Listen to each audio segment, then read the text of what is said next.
Good morning, Coach Lewis. Thanks for joining me on Nova Legends podcast. Thank you for having me. I appreciate it.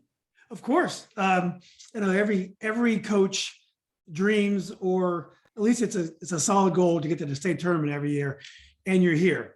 If I would have told you at the beginning of the season that you'd be going to the state tournament, would you believe me? What would your reaction have been? I would not have believed you only because I knew this was the rebuilding year for us. When you get 5 freshmen and 4 sophomores on a team, you understand that there's going to be some development that needs to happen, some rebuilding, and that's what we were looking for. That's what we expected. So this is a win-win. It's a plus. Yeah. What's the key been for this year? Because we just talked maybe a month ago, and you were still getting those pieces together, and you were feeling optimistic. But if I would have judged you at that time, I wouldn't have thought this is a coach that knows she's going to state. So what's been the key? How the pieces come together so well? It's funny because every coach wants their team to start playing their best basketball towards the end of the season. And I think that's kind of what happened with us. They started gelling, they started clicking, they started understanding what we wanted as a team. And we just went from there. We had a crazy win streak. We hadn't lost since December 14th. Wow. So things just kept going and going. And, I don't know if anyone's more surprised than I am, but I'll take it. Yeah. I'll take it. Well, without giving Coach Kirsten your full scouting report, how would you characterize your team? What are some of your strengths and weaknesses of Edison this year?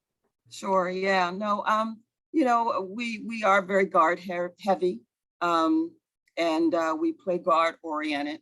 That's our strength. So we try to play to that strength.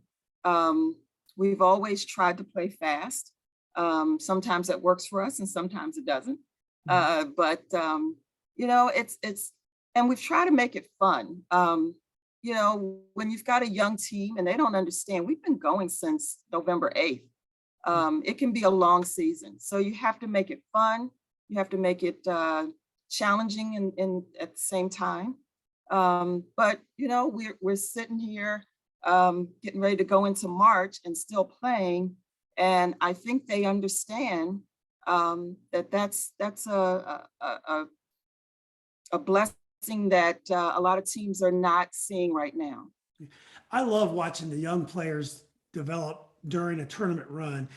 When you see a player, I've been going to state tournaments for years, as you know, and when you see a player at the 10th game of the year and you compare them to the player that they were after playing in those tournaments, they're completely different players because they've had a whole season in between. So it's really fun to watch the development of your young players. Yeah. We use the word unconscious. They just don't even understand what's ahead of them and what's presented to them. And they're just playing basketball. We're fortunate to have some kids that their passion is the game. And so I'm going to just ride this little unconscious group on for a little bit longer. What they call it, the triumph of the uncluttered mind. Right, exactly. Yeah. Well, let's talk a little bit about, and I'm sorry to bring this up, but a little bit about the Robinson game, my alma mater. You guys were on a roll, but they ended up winning the Occoquan region the other night. What were some of the keys to that game?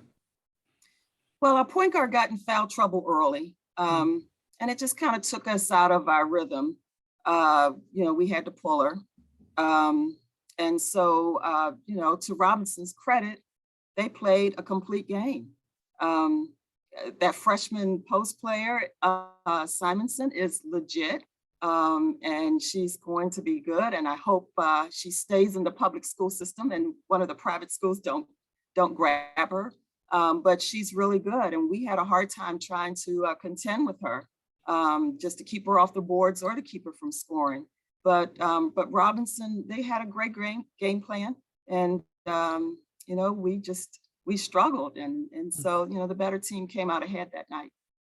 Was Robinson a team that was on everyone's radar at the beginning of the season, or were they kind of surprised as well? No, I think so. I think people understood that Robinson was going to be in contention for this, and I think they've got a great chance to make a great run. Yeah.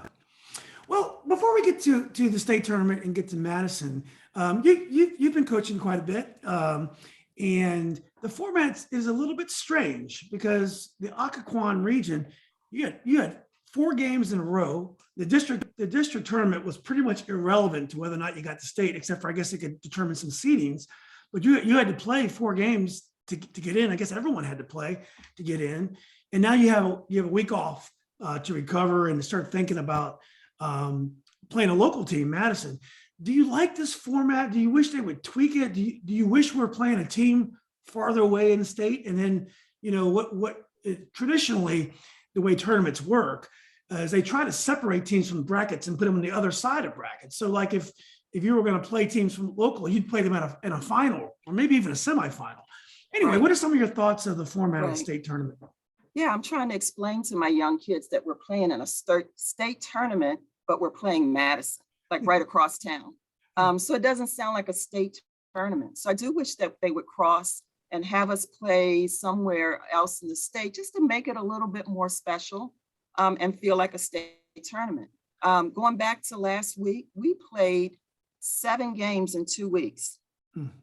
That's tough. That's tough on anybody. We're very fortunate in that we have some depth and we can play, a good number of kids. But for the teams that don't have much depth, 7 games in 2 weeks is a lot. And so, we've addressed that with some people in the region and said, look, that we need to rethink this, please, because, the other districts, the Madisons, district region D, they played the top 4 teams in. Right. And so they didn't play 4 games last week. Yeah. So, there's a couple of things that I would like to see changed, and hopefully, they'll listen to us and take our input into consideration. Yeah, I mean, it kind of cheapens the regular season in the district tournament. I mean, those games are important. And, when I played, and when you played, two teams went to region. And, we had, 7, 8 team districts at times. So it was very hard to even get to the regional tournament. And then, at that time, only 1 team went to state. So those games, the games have been incredible. We've had a great postseason. But I think sometimes when we're trying to include everybody, we may actually operate against our own brand. Right. Because who's to say that everybody was at their best on Saturday night, playing 7 games? And wouldn't everyone like to see everybody at their best? So, it's just a tough situation to be in. Hopefully we played, as well as we could have played and don't have any regrets with that. But I would have liked to have not played 7 games in 2 weeks. Exactly. Well, luckily, most of the favorites advanced. I think there wasn't too. I think Fairfax might have been a 3 seed, and they got in. They played really well on the boys' side. But I think most teams were able to withstand it. So hopefully, there was no serious injuries, and the teams could be back at full strength for the state tournament, because that's what it's all about. Well, Right. Well, let's move ahead to Madison. Like Coach Kirsten, I'm sure obviously her well, her team well. What are your thoughts about Madison going into next week?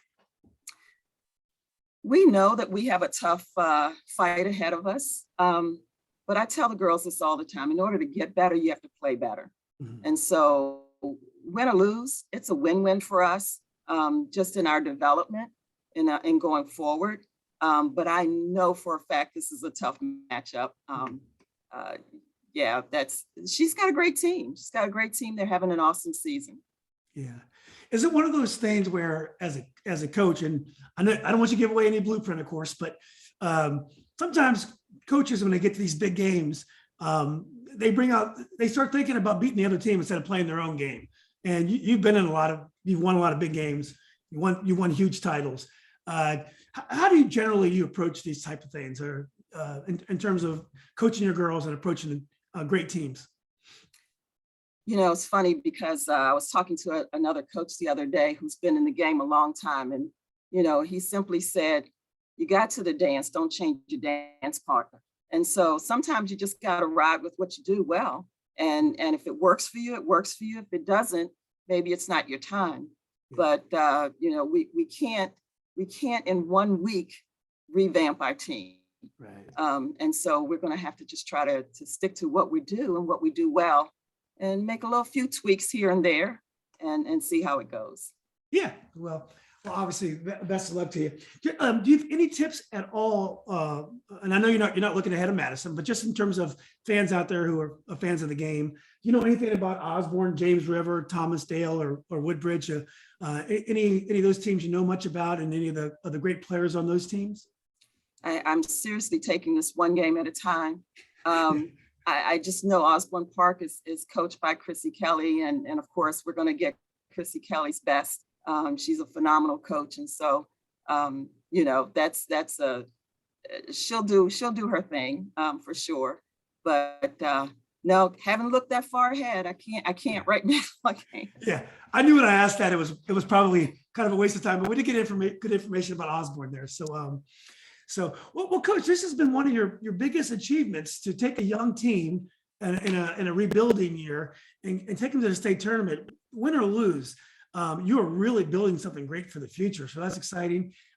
Thanks for all you do to elevate the game, and especially the girls' game, and girls and other women coaches like yourself. You're a great ambassador for the sport, and I mean, you've coached at the international level, which is amazing. So we appreciate all you do, and I just wish you the best of luck this week. Thank you. Yeah. Thank you so much, and thank you for shining a light on the women's side as well. The boys get all the attention, so thank you for shining a light on us as well. Oh, it's a pleasure, Coach. Hopefully, we can do more interviews and more podcasts together. Absolutely. Okay. Yeah. Thanks, Coach. And good luck. Thank you. Take care. You too.